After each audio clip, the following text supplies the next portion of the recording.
Someone once told me that we don't grow when we're comfortable. We grow by making ourselves uncomfortable, through the grit and the determination we find the will to win. For us, veterans, first responders, what is the most uncomfortable thing imaginable? Talking. Well, that's what we're here to do. Welcome to Real Talk Mondays, where veterans and first responders come together to share their knowledge to build a stronger community. One real conversation at a time. Welcome back to Real Talk Mondays, everybody. Appreciate you following up with us and tuning back in. For this episode, we've got two buddies of mine on here. We all work the streets together. And of course, Mr. Graybeard himself, Nate Keene. Thanks, man. We got Ricky Stevens here. He is a former law enforcement officer of 9 years. Ed Madson, retired 20 years in the Army Guard, right? Yeah. And then current law enforcement officer, 16 years in. Ricky, dude, if you don't mind, give us a little bit of background on yourself, man. Well, I started at early age. I mean, most of us did in either military or law enforcement, but kind of skirted the rule book and got started in law enforcement around 20, which basically gave me a full-time FTO for, until I turned 21. But was with the municipality for that amount of time and discovered some issues ethically and morally with the management. So moved over to a county and, fell in love with the wide open ranges, so to speak, and the different. It's a totally different. I mean, you guys probably both know it's totally different. Just interacting with people, your reputation is a little different. Mm-hmm. You just get a better vibe, I think, from the community in general. Man, I remember working with a neighboring agency when we were at the same department, and they would come out to the county, and their first response or their first expression was like, "Man, it's dark out here." Yeah, it is. That was a big deal. When I went from a municipality to the county, I was kind of thrown into the fire. You know what I mean? Is going over with that amount of time was considered kind of senior, leaving there, right. And then go out to the county so that your FTO program, it wasn't the full week. You're like, okay, here's a map, here's how to use it. Here's a couple weeks, learn our policies. They're not much different. Good luck. Here you go. So first month being in the county, you get in some scraps out by yourself, and you're calling for backup. And he's like, "I'm doing 110. I'm still 10 minutes out." I'm like, "Wow. Okay, I guess I'm just gonna sit on this guy because I'm done. I'm way too dead. I'm out of energy." That's basically what I did. I just sat on him. You know what I mean? Well, that's all you could do until I got there. Sometimes that's all you could do until anybody else showed up. But I was, I'm not the biggest guy, so if I sat on somebody, it was like riding a bull for however long until somebody showed up. I'm right there with you. I'm same height as you are, right? Same weight probably. So yep. Yeah, it was a rodeo. Luckily, he was kind of tuckered out, but that works, man. Ed, how about you, dude? Can you give us a little bit of background on you? Well, I started out, got my commission from a military junior college, so I had to do 2 more years of college while still as a lieutenant. That kind of sucked. I mean, the best part about it was I got to be part of the cadre, so I got to torment cadets for 2 years.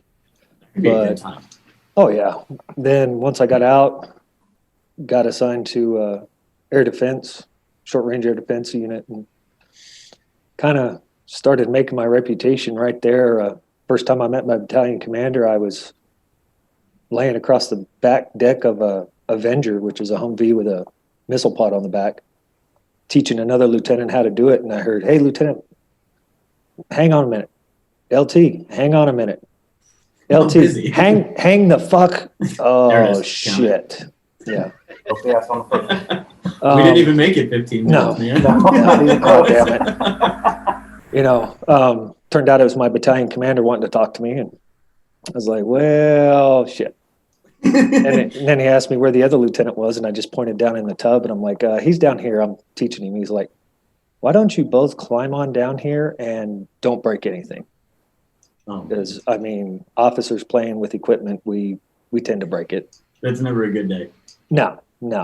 And then while I got activated for Operation Noble Eagle and was out at White Sands Missile Range, mm-hmm. And while I was out there, a good buddy of mine, he was the commander, and he was a PD officer here in the state, and he kept telling me, "Hey, dude, you got to be a cop. You got to be a cop." And I was like, "Well, all right."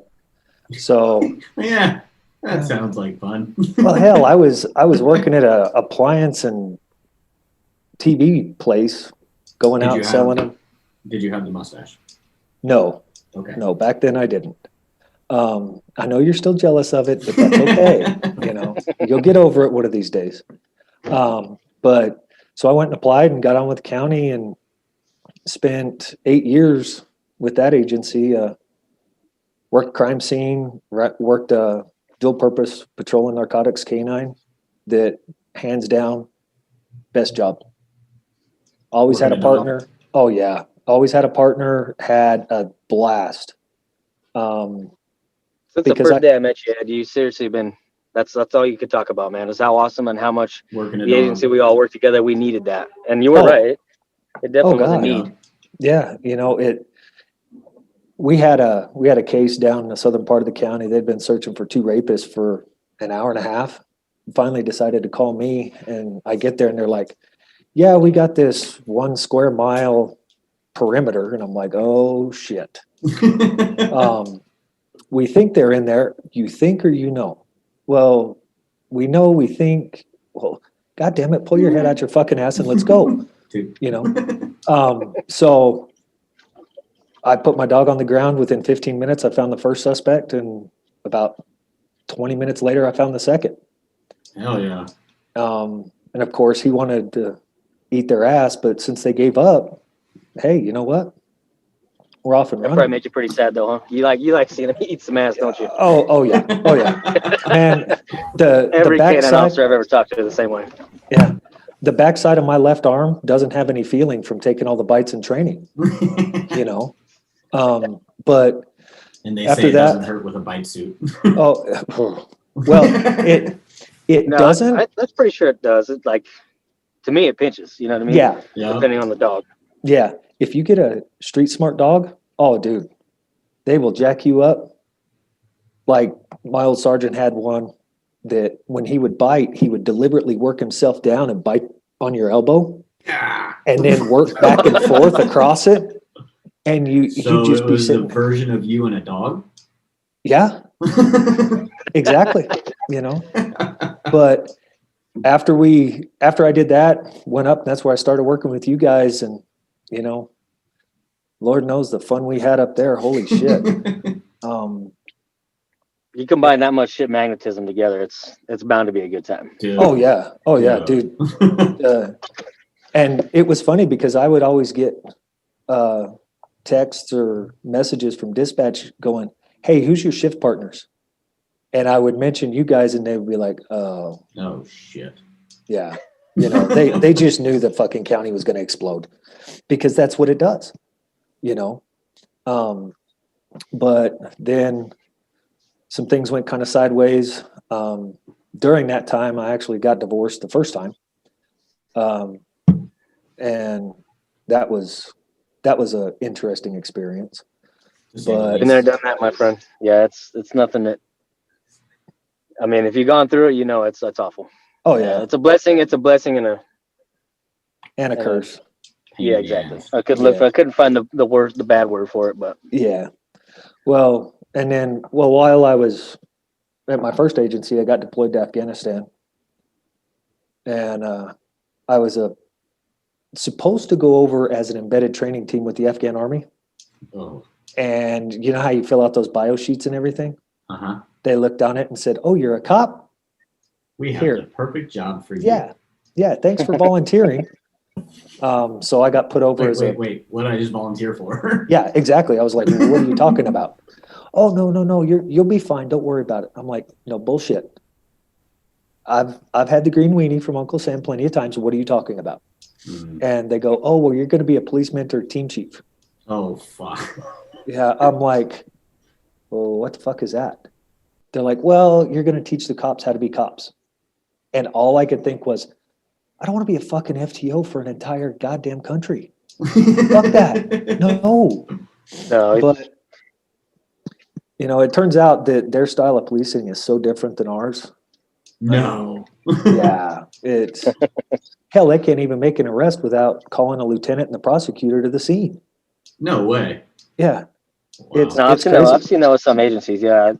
Like they, you know, you talk to some of these guys and went some trainings and some FTO trainings and some, you know, guys that come in and do think the FTO school when I went through it was from a different agency down south, and he came in. He's like, "Yeah, we usually call a lieutenant to, if it's a felony arrest or something." Like, you fucking What? kidding?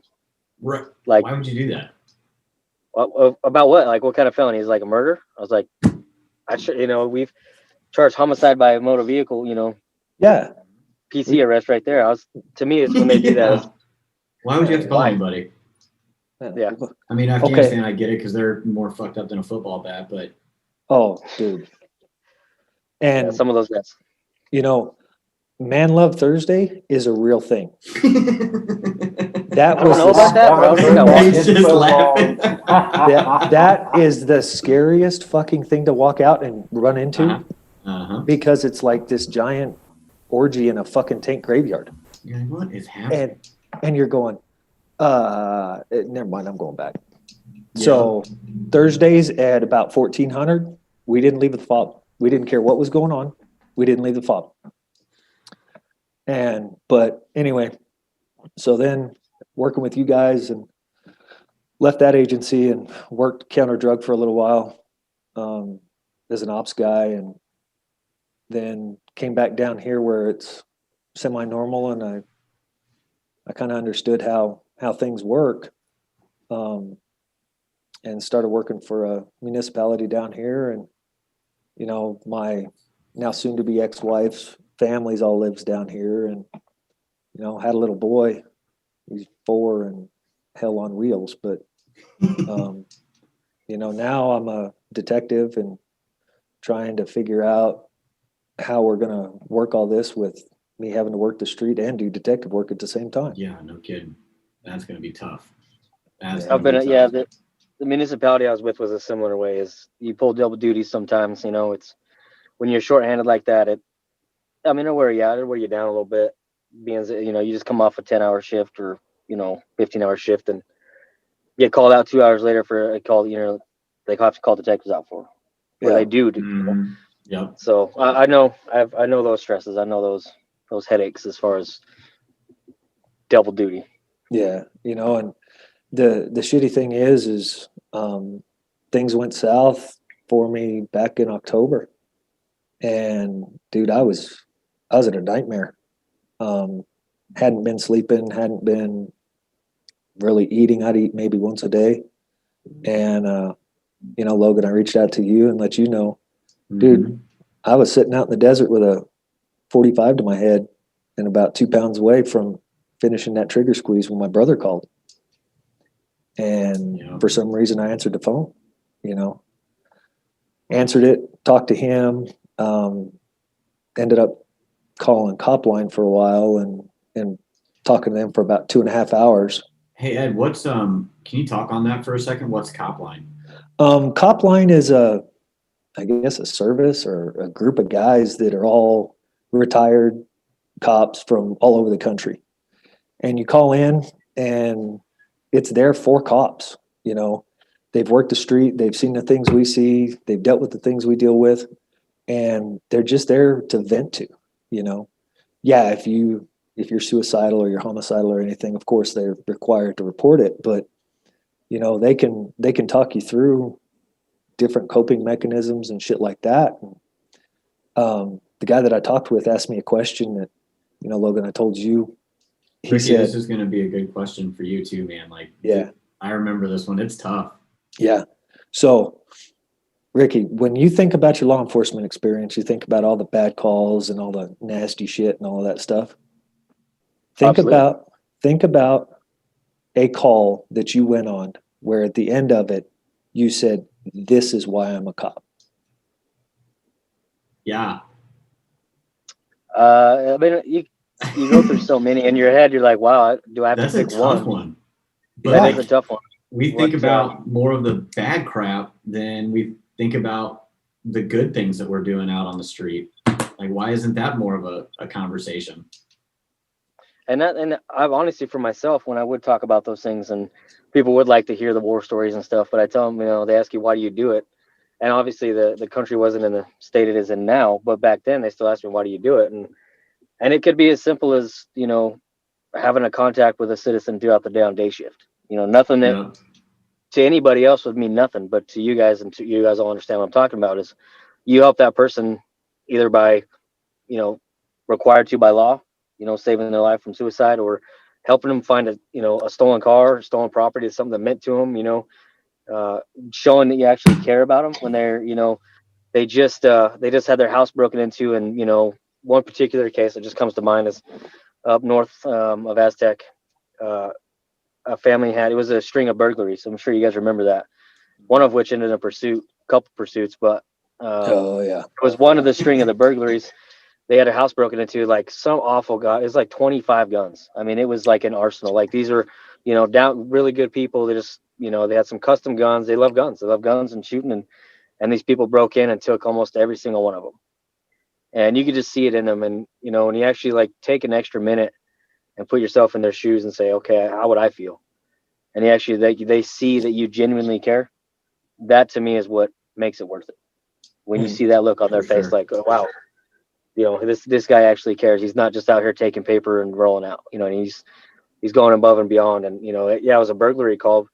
Took almost a whole shift just talking to him and getting things done and doing some follow up. But it actually had a huge impact on them. We did end up getting some of those guns back, but because of that extra effort. But it was those guys in that moment. They're like, wow, I really did help these guys. So the question that Ed thought, you know, that he brought up is, what's the call that made you want to be, that reminded you to be a police officer? Like how come when we're sitting at the substation or we're doored up in the media and that's not what we're talking about? Why are we talking about the crazy call or this, that, and the other? Like, why don't we share the wins on those doored up calls or those doored up talks? I think and when you want us to choose a particular case, I don't know if I could after all this time, but I mean, it would be a general one. But I think maybe a general feeling is like you were talking about, doored up. You know, you go through some heavy shit with one of your guys, like we all went through some heavy shit that we went through, you and I, you know, all three of us. And you door up afterwards, or you talk to a guy afterwards, you guys sitting at the substation just bullshitting, like, wow, that could have been really, really bad. Yeah. You know what I mean? Like, and just feeling that, I don't know, you guys, I imagine it's even more so in the military after getting through some shit, you guys sitting down and saying, wow, that was fucking intense. And we made it through it. And it's like that brotherhood, you know what I mean? Yeah. So it's like you know it's there, but you discover it even more throughout the process. Yeah. Exactly. And I think a lot of it has to do with, we all know our lives are on the line on this job. And we talk about the bad calls because that's, like Ricky said, you know, that could have gone really bad. Okay, how can we learn from it? How can we make shit better? Iron sharpens iron, right? Yeah, you know.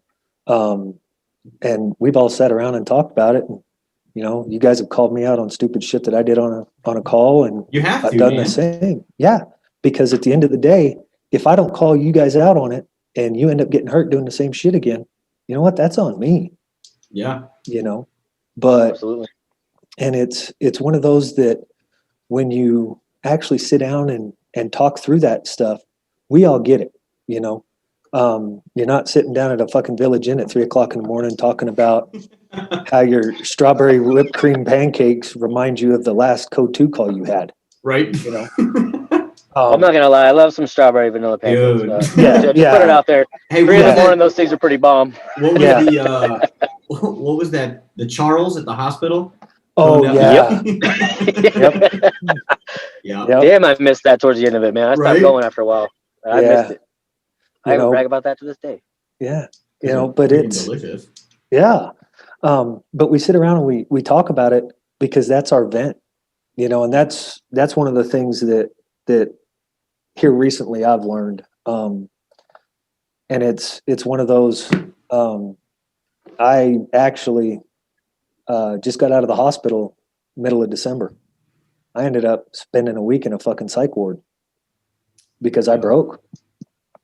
Dude, I was gonna go out and need a gun again, and I knew it. Some buddies showed Did you up. put yourself into that? Did you volunteer to go in and do that, or did someone kind of push you into it? No, I volunteered. The wife and I were And fighting. that's huge, man. Like just taking That's- the yeah, next step exactly. on your own Yeah. is one of the hardest fucking things you could ever do, but Yeah. one of the greatest things you could ever do for everybody. Oh right? yeah. And yourself Yeah. included. You know, the wife and I had been fighting. She called the cops and wouldn't tell me who she was on the phone with. So I figured out, you know, it's probably dispatch. Fuck it, I'll sit here. So sure enough, PD showed up and I knew the guys. You know, I mean, shit, we all run around together and got to talking with one of them. He's like, hey, man, I know a place.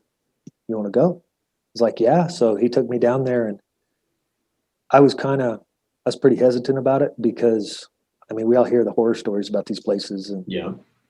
well, the neat thing is they've got a military first responder unit where they put all the vets and the first responders.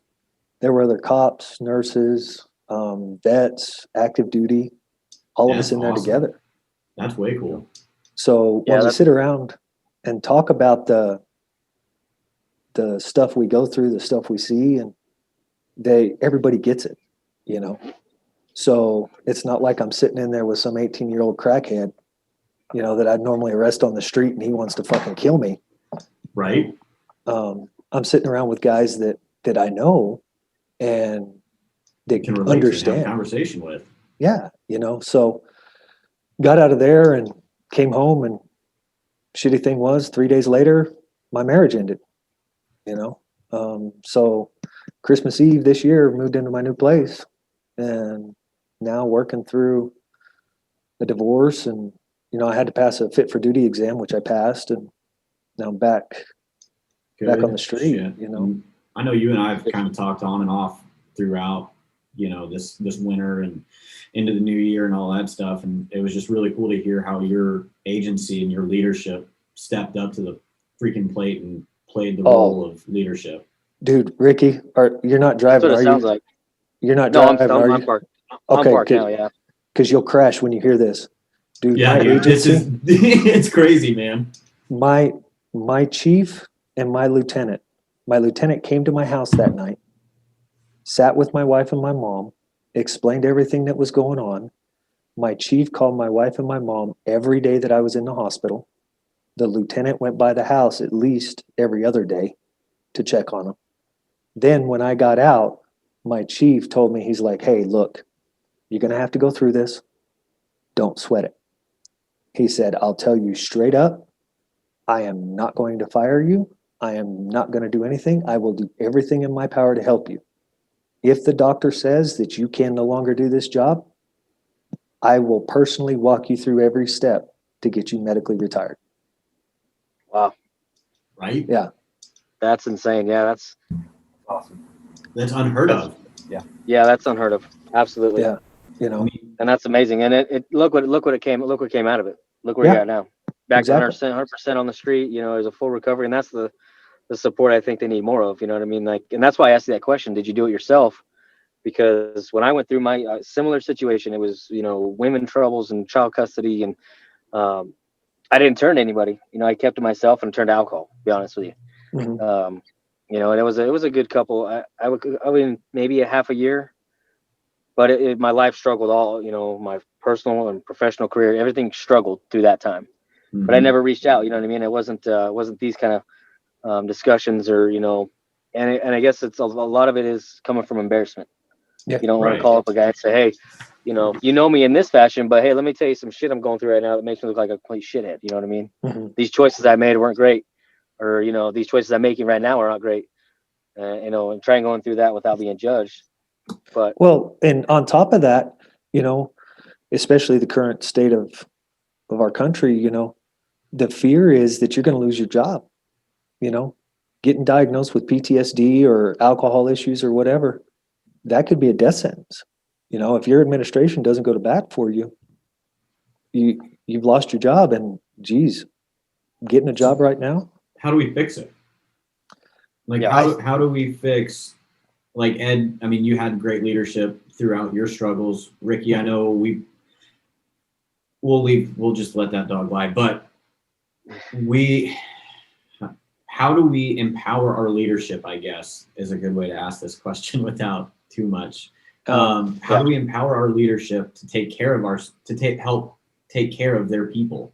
How do we teach them that from a junior level so we can start to make that influence? That's the bad thing. I don't think we can. It comes down to, do they truly care? Do they care more about their people, or do they care more about their own job, their own reputation? That's kind of where I was going with that too. So, just to compound on that is they have to want to make the programs available, and they have to want to help their guys out. They have to, that one has got to be there from them. And that's not just law enforcement. I think that's just human nature. They have to want to change and want to be better and help people and be there for people. And the agencies I've gone to, or agents I've worked for, they give you some counseling sessions, but that guy, the particular guy that I went and talked to was worthless. And I'm not going to say no names, but he was a nice guy. Don't get me wrong, but it felt like nothing came out of it. You know what I mean? It was like, I don't know, a show. A waste of time. Yeah. Yeah. It was an hour of me going through some things and getting generalizations in return. So kind of what I'm hearing from you guys, Nate, hop in on this one for me, because we just got off another one and we talked very similar about this. Yeah. We got to do this ourselves. We can't rely on anybody else, right, to take care of us, regardless of what profession we're in. And I think taking those steps to help ourselves will in turn help each other. I mean, Nate, you can speak on that, being one of my supervisors in the military. I mean, what are your thoughts? I think what you guys are talking about, I think that's one of the biggest hurdles that either military, law enforcement, any of the first responders, career fields, I think that's one of the biggest hurdles is the leadership. Do they care? Do they truly want to see their people get the help they need? Do they want to see them get better? And are they empowering those people to seek the help? Or is it going to be detrimental? Or how does it reflect on you? I think those are all problems. And I'd ask you guys, I've seen a shift in mental health help, pushing people to go actually get mental health in the last few years while I was in. I just retired in September, so congrats, man. That's awesome. Congrats. Through the years, I've seen things shift. Even when I went to go get help, it was still this, you're going to ruin your career if you go. Yeah, it had a dark cloud over it. It really did. And once I finally went and I got help, I realized I don't even care if I lose my career, my mental health, and that is more important than that career is to me. Being around, being able to help people, and then I've come out, and Logan, we've talked, and I know you're a firsthand recipient of it. I push. It's true. I'll push. I'm a huge advocate for it. If you need the help, go get it. And that, I think, is something that they finally have started shifting in the military. And I don't know, have you guys seen a shift where mental health, was frowned upon to go get that help, to go self-identify beforehand? Has it shifted in recent years? I don't really see the shift. I'm like you, Nate. When I put myself in, I had a choice to make. Do I make this decision to get better and flat out save my life? Don't know what the outcome is at the end of it. Yeah. It's a scary thing. Yeah. Or do I keep doing what I was doing, which, just like you, Ricky, I isolated. I mean, I shut out everybody.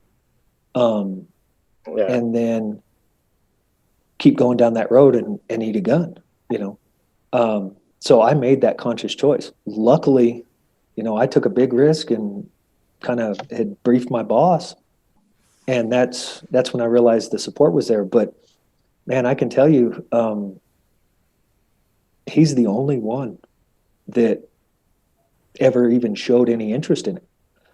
In the military, yeah, the talk's there, but access to good mental health Help. Yeah. is It's a roll of the dice at best. yeah, and then there's also the military regs and everything that we're not as protected. So things that we talk about with a mental health professional, there's a whole lot more that they tell a command. Yeah. So it's like all of my stuff that I went through down at the hospital, that's sealed. I'm the only Right. one that can release that. But Yeah. the stuff I went through on the fit for duty, that's property of the agency because they're the ones who required it. Yeah. So having that support from my boss beforehand and taking that risk allowed me to be 100% honest. I talked about things that I haven't told anyone, and I'm telling this doc, granted, he's great. He's a former cop and everything, former military.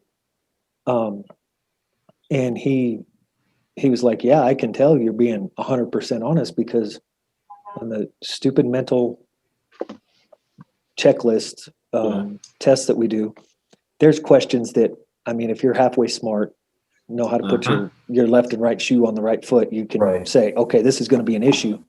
Let me answer it a certain way so that way it doesn't raise a flag. Yeah. I went ahead and answered them so it raised a flag. I was like, you know what? I'm all in on this. And that really, really helped me out, but I had that confidence in my administration. If I was in the military, I can think of 2 guys in 20 years that I would have that sort of confidence in that were above me. Dang. And that's unfortunate. I think a lot of that I've seen it through I switched. I had 2 different career fields while I was in, and I saw it in both, where some are super supportive and push and want people to get their help and bend over backwards for them, and the other ones, unless you're helping them out in some way, don't care. Yeah. And at the end Just of a my number. career, at the end of my career, I was infantry. Number. I was, You truly were just a number. yeah. Yeah, and that's pretty much to me. It's what it sounds like. Then, even for what I've been, I don't have the military background you guys do, so I don't see that side. But just from what I've seen, is you are just a number. You know what I mean? They don't. Let's try and get this guy, and I see it in the oil field I'm in now. Is these guys are just a number, so we're going to do everything we can to protect ourselves, so we can fire this guy, or so we can get rid of him, or push him out, so he doesn't cause any other issues. And then if he were to come back and try and sue us, we're 100% liability covered. We got all of our, ducks in a row, so we can't get sued. Which, I understand there's the companies and agencies have to protect themselves in certain ways, but it shouldn't sacrifice care for your people. Right. Should never sacrifice. And Logan, like you said, it's on us to do it. Yeah, there's a possibility if some defense attorney hears this or whatever, it's going to come up in court. But you know what? To hell with it. Yeah. You got to take care of yourself before we go out and, take care of other people, right? Exactly. And then if something that I say or something in my experience helps somebody else, you know what? That's all I care about. Exactly. I've had guys reach out. There's a couple of pages on Instagram that I follow, and I wrote some stuff, and they reached out and they're like, "Hey man, you doing all right?" And so I started talking to them, and I realized that the support network that we have as veterans and as first responders is a whole lot bigger than what we expect. There's a lot of people, I think, that it doesn't matter if you need the help, even if I don't know you or they don't know who you are. If you need the help and you reach out, they'll drop everything they're doing to make sure that you're okay and get you where you need to be or get the help to you. Oh yeah. And a lot of people don't know it. Yeah, it's amazing. Guys were asking for my cell number, and they were giving me theirs. And even now, it's only been a few weeks, but I get texts daily. There's guys, that are checking on me. Hey man, how you doing? Just checking in on you. Get them on Instagram. Now that I'm back on Facebook, I'm starting to get them there. And there's groups that will reach out and help, but as we all know, there's groups that will use that to their advantage as well. Yeah, they have the ulterior motive to it. They're going to help you, but it's also for their gain. Yeah. And it's very unfortunate that such people are preying on it. Yeah. So how do we, right when we think about it and it comes down to us, how do we, as the individual, get through these hard times? The ones that you were talking about, Ricky, the ones that you're talking about, Ed and Nate. Like, how do we make that commitment to ourselves, or what does that look like, so we can, push forward and get better? Oh, like coming out of the hard shit like that. Yeah, coming out of the funk. It's definitely not easy. And for myself, I did research, and you just look at other guys' stories and how do they, get their shit back together and get motivated again.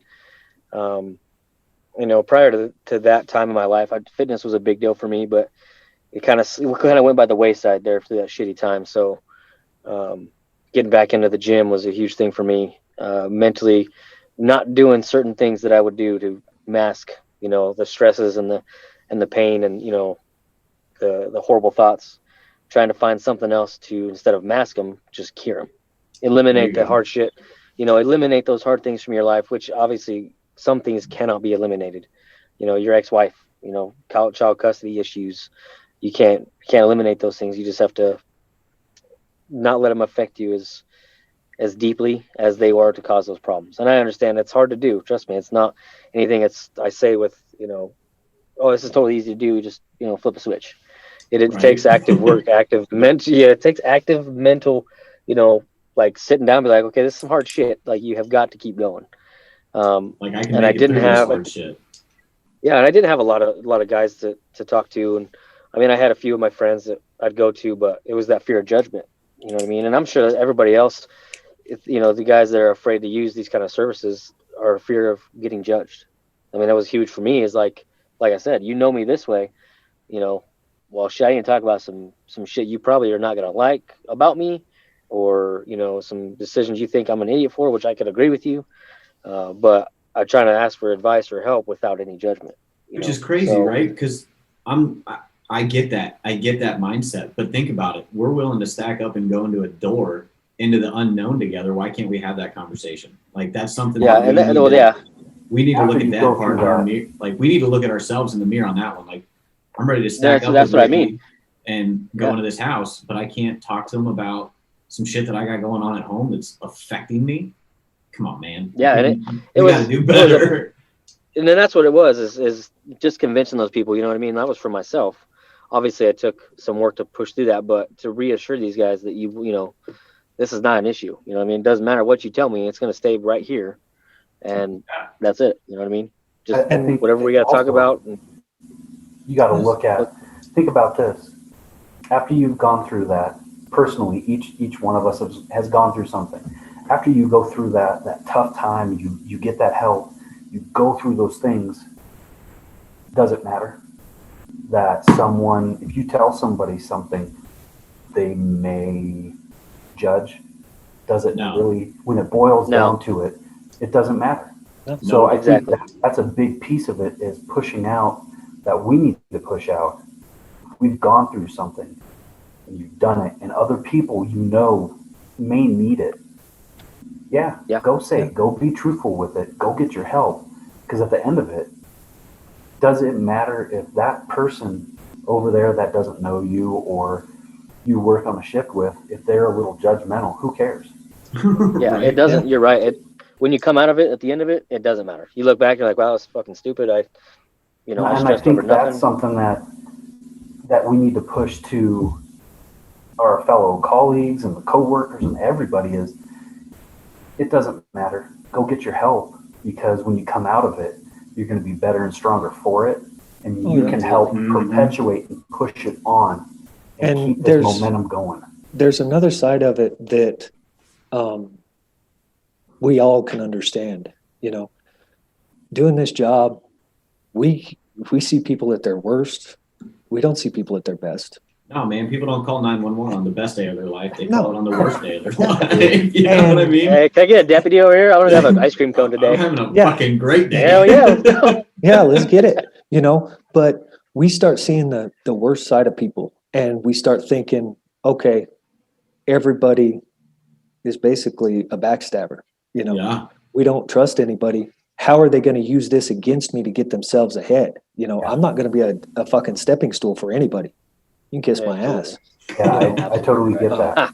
But that's another thing 100%. that we need to address is, okay, yeah, you see all this stuff, but we all have friends. I mean, shit, all of us, look at us now, you know, we all have those friends that we can trust and turn to that we know aren't gonna step on us. And, you know, and it's one of those that for me, I took that risk with my agency, and my chief was phenomenal. But I don't expect others to do that.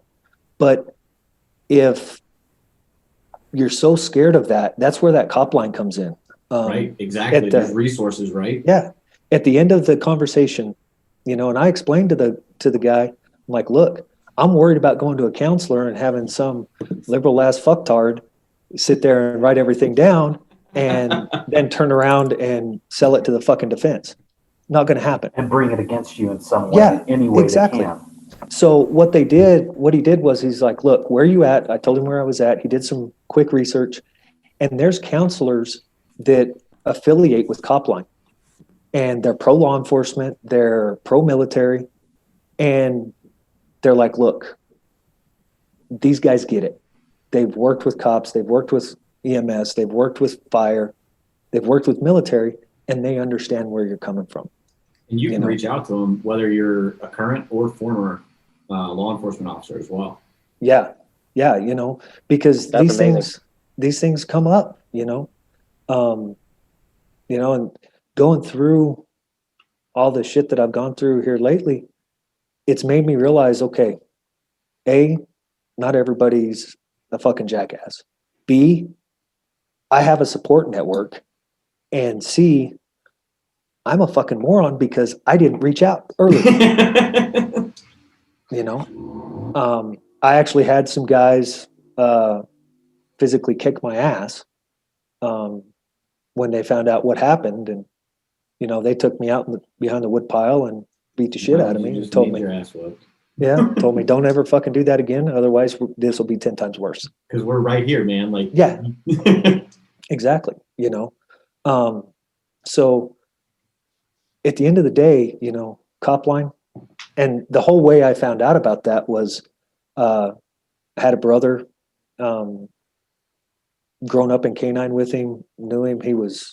We were good friends. He was a great guy. We called him Duff.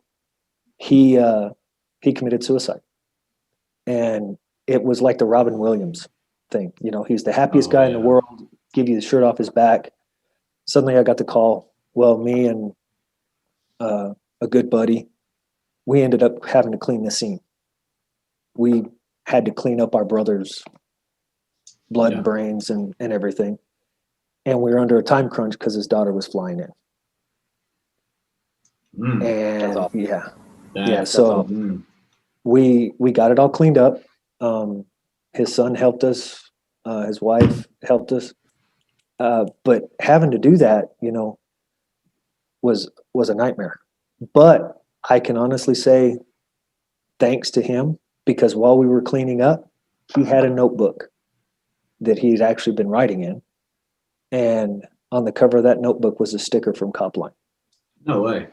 Yeah. And I remembered seeing it. So I couldn't remember exactly what it was called, but I started Googling like Blue Help and stuff like that. Right. Led me to Copline. Bingo, there we go. That's crazy, right? I mean, if we think about it and break it down, there's these uncontrollable events that happen in our life, right? And as long as we're doing whatever we can to control our controllables, those things are going to happen. But take a step back and think about it. We're exactly where we're supposed to be in that time, no matter how difficult it is. You just got to keep driving, and you're going to find out why you had to go through something like that. And ultimately it came down to fucking talking to you right now, man. So that's crazy. You just got to take that mindset and apply it. Just because this is a bad day doesn't mean it's over. It doesn't mean it's the end. Yeah. And that's kind of how I look at it now. And my goal now is, okay, I've been through some bad shit. All I can do is go up from here. But I sat down and I asked myself, what does going up look like? Right, because you have to have it. You have to have something like that you can articulate. Yeah. Like, oh, I want to be successful. Well, what does that look like? Yeah. And there's many ways to be successful. So yeah, you got to kind of define it. Exactly. Towards it. Exactly. To what you want, right? Like What does you it look define like your own to you? success. Doesn't matter what anybody else thinks. What does it look like to Ed, and what do I have to do to get there? yeah, exactly. And one of the things that I came up with was I can hide this. I can hide the fact that I was in the hospital. I can hide the fact that, I damn near ate a gun. I can hide all that and I'm okay, whatever. Or I can talk about it and maybe help somebody, Yeah. At my agency, we're co-located with the fire department, and it's a volunteer fire station. So we've got college age kids, we've got basically teenagers, so imagine Animal House with fire equipment. That's how it gets sometimes. It's Chaos. Yeah. But these kids, they go out and they experience some of the calls that we do. Yeah. Yeah. 100%. So trying to teach them at a young age, and of course, typical kids, fuck the old man. He doesn't know what he's talking about. Crazy old bastard needs to go to sleep under the tree again, but whatever, Pretty sure I heard that when we were working together. Someone told you that once or twice. Dude, Yeah. look at it. Call it, get the fuck out of here, old man, or something like that. Hey, nobody pulled the string in you fuckers' backs. Stop talking, damn it. I'll put a quarter in you when I want your comments. But anyway, I need more than a quarter, Ed. Come on now. Ain't that cheap? Oh, okay. Well, Ricky, maybe you're 75 cents. That sounds That's right. better. With the, That's better, but with the maybe a little bit beard, more. Logan, yours is glue on, so you don't get any more for that. What? I told you, I'm sitting right here. Stop calling my name. How did this happen? Well, Hey, I hate all of you. that's all right. So, what are some things that you guys Closest are thing to love is doing? hate. What? Huh? What? I didn't hear what you said, man. But what are some of the things that you guys are doing today to help with your own mental health, right? Like for me, I like to go outdoors, obviously. Here we are, right? And have that mental reset for me, or work out, or whatever that looks like, right? What are you guys doing? What are some coping mechanisms, I guess you could call it, or lifestyle changes you guys are making or have made to help, your mental health? Go ahead, Rick. I'd say for myself, it's finding those things which I've used. They're pretty common even through law enforcement. Being outdoors, like you said, is a huge one. I grew up hunting. I grew up, from day one, just when I could carry a gun. But then when I moved to New Mexico to start living and do my law enforcement deal, I kind of lost. I went to the back burner and then just never came back. So that was a huge thing for me growing up. So getting back outdoors has always been a big deal. Golfing, talk shit. Everybody talks shit about it, but it's an aggravating and enjoyable game. But it's more or less about being outdoors. What you're saying is you like playing with sticks and balls. I don't want to get you turned on or anything, Ed, but that's what it comes down to. Hey, that works. Hey, what you wanna go meet out there on the mesa here a little bit later? You got a birdie mouth, boy. You might. It's a long drive. Yeah, you can make it. It'll be all right. And what about you, man? Like after going through what you've gone through recently, I know you and I have been talking a little bit, but what are some things that you're working on personally to win this fucking fight that you're in? Number one, man, for me, and I got to give the shout out to Bravo Actual Supplements. If you guys don't know who they are, they teamed up with the Hunter 7 Foundation, who does a lot of veterans research and stuff. And they actually came up with some supplements designed for first responders and vets. They've got a pre-workout. It's called Warno. They've got a basically after workout, post-workout called AAR. And then they've got a sleep aid that's called Rack Out. And it's got melatonin in it. Yeah, it's got melatonin in it, the fast acting and extended release, plus some other stuff. But it's specially formulated for us. And I was always nervous to try it because the last time I took a sleeping aid, I tried to open a plane door at 37,000 feet coming back from Afghanistan, and ended up fighting my guys. There's and woke always that guy on the plane ride home. Yep. Waking who up. I won't be flying with. Right? Yeah, no shit. Sorry, Ed. hey, You're on your own, buddy. That's Be all over right, there man. tomorrow. Yeah, but woke up tied to a set of seats with seat belts, and I'm like, what the fuck are you guys doing? You know? And they were like, dude, are you okay? And I'm like, untie me. Right? Like, No, are you okay? Unfucking tie me right there it is, now. write it down. And I'm like, eventually they did, and they told me what happened, and even the stewardesses were like, sir, so I'm probably on a no-fly list somewhere.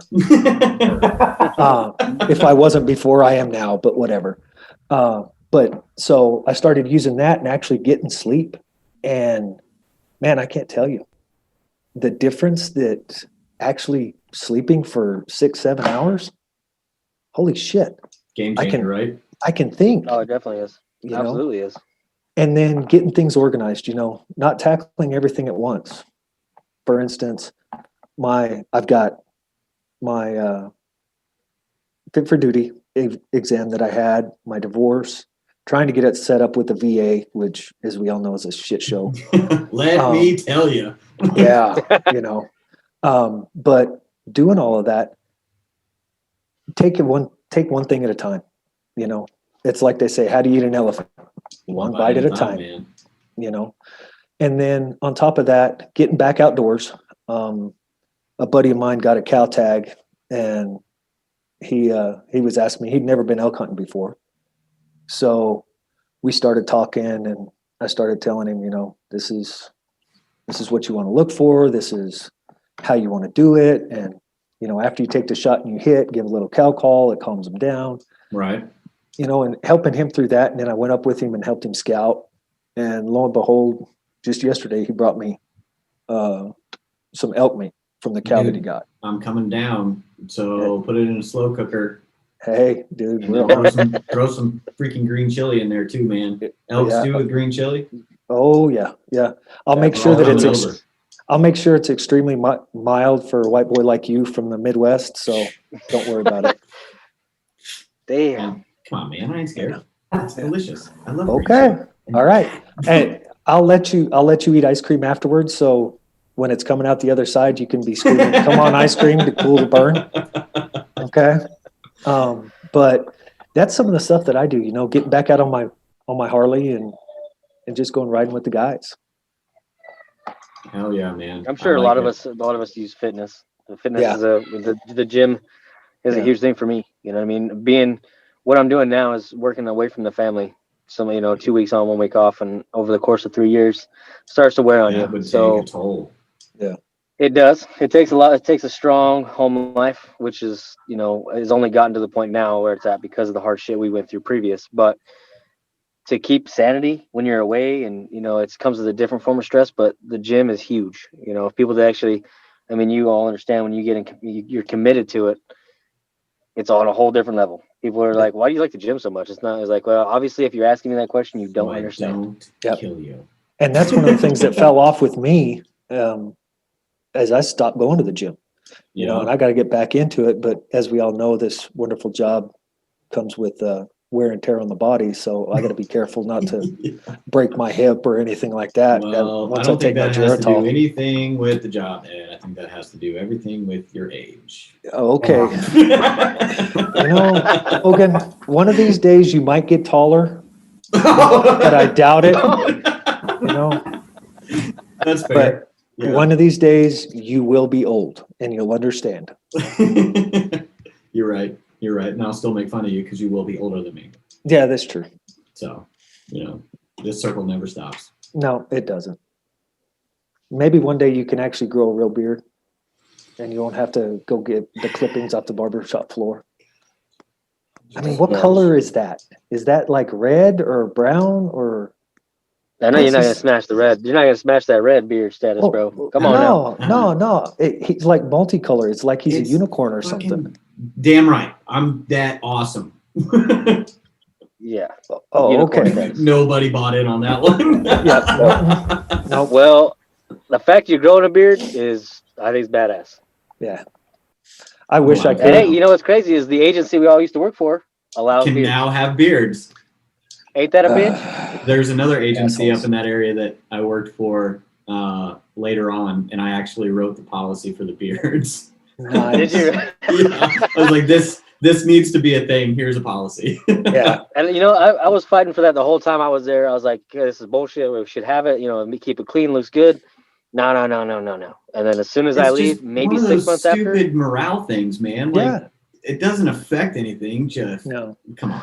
Well, my boss, he's old school. He's been a cop since 74, 75, something like that. And he hates beards. He hates them. So there's no chance of us. That must be getting an older school kind of cop thing. 'cause It's got to be an that old was school that was mentality, kept man. us. That kept Yeah. you know, when we were all at the same agency at the same time, that kept us from having a beard as that particular leader. Not a bad leader by no means, but No. Didn't like the belief beards. system. Yeah. Yeah. Well, they gave me a hard time about my mustache because they said, well, Have you seen it? do you really need it? And I'm like, it's within military regs. If it's within the military regs, sorry. You know, I would just Yeah, I mean, shave it off. I just don't. You know, you guys all understand. It's a definitely morale and Just one of those little things, man. Just like Yeah. I don't Yeah. get it, but and I still see it in the oil field. It's the same way out here. They want clean shaven for, you know, whatever exposure limits to silica dust. And honestly, we're all wearing masks, so I'm a rebel. I'm a rebel. I'm a rebel right now. We're going out. Obviously, you saw me put it on because the crew just showed up to get trained. So hey, man.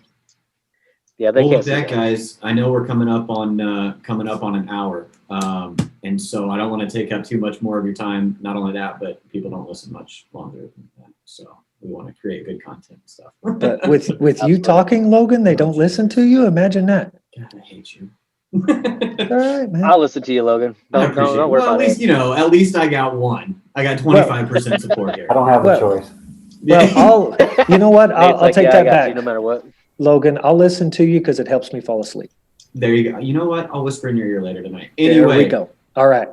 to close this thing out, I want you guys to drop one piece of information to law enforcement officers, veterans, former law enforcement officers, first responders, whatever.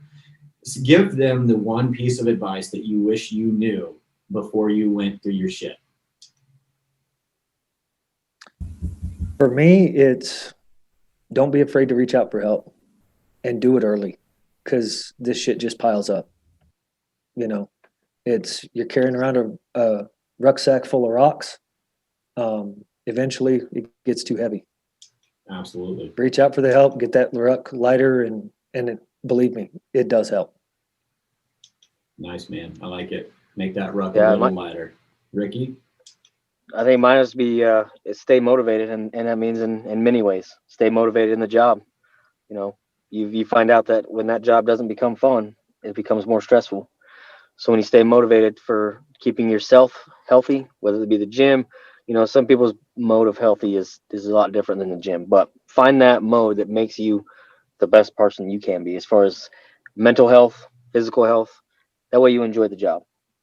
You know what I mean? Find that don't go in with false, you know, or expectations. You know what I mean? Don't have any expectations. Go in and ride it out. You know what I mean? Go with the flow. That's probably the best advice because if you have expectations, you set yourself up for failure. So just be open-minded. Yeah. And learn how to take care of yourself. There you go. One foot in front of the other and just take care of you and keep driving forward, right? Absolutely. Well, I appreciate you guys hopping on. Nate, do you have any insight on anything ever that you would like Yes. to close the show with? I have all kinds of things to say. Oh, God. Oh, But man. the one thing I would leave this with is, Logan, you remember a fine gentleman by the name of Frank the Tank? Yeah, old Gray Bush. Yep, old Graybush. Grandpa Loomis. He did say something that struck with me was try and find a way to make peace with your demons. You'll find your life is a little bit easier and you'll find more enjoyment in it. Embracing that that those hard times, shit you go through, it's now a part of you, but it's not you. All encapsulating. It's not just you. So find a way to make peace with them. Hell yeah! I would never have guessed that was coming from. Yeah, me either. Yeah, Frank the Tank, man. I like it. Me either, but it came from him, and it really struck a chord, and that it helps. Take it and run with it. Absolutely. I love it. I love it. Well, I appreciate you guys hopping on with us today. Yeah, thanks for having us. Yeah, dude. Yeah, anytime. If you guys ever need anything, you know where to find us. If you'd like to be a guest on the show, or if you have some input or something that you would bring value to, just reach out to Nate at secondchanceoutdoors.net, or you can reach out to us as well on Instagram and get it scheduled that way as well. Just again, guys, I appreciate everybody on the show, and we'll talk to you guys next week. Thanks for tuning in to Real Talk Mondays. Until next time, make sure you like, subscribe, and hit 5 stars on whatever platform you're listening on. Make sure you check us out on Instagram over at Second Chance Outdoors. And until next Monday, we'll see you on the mountain.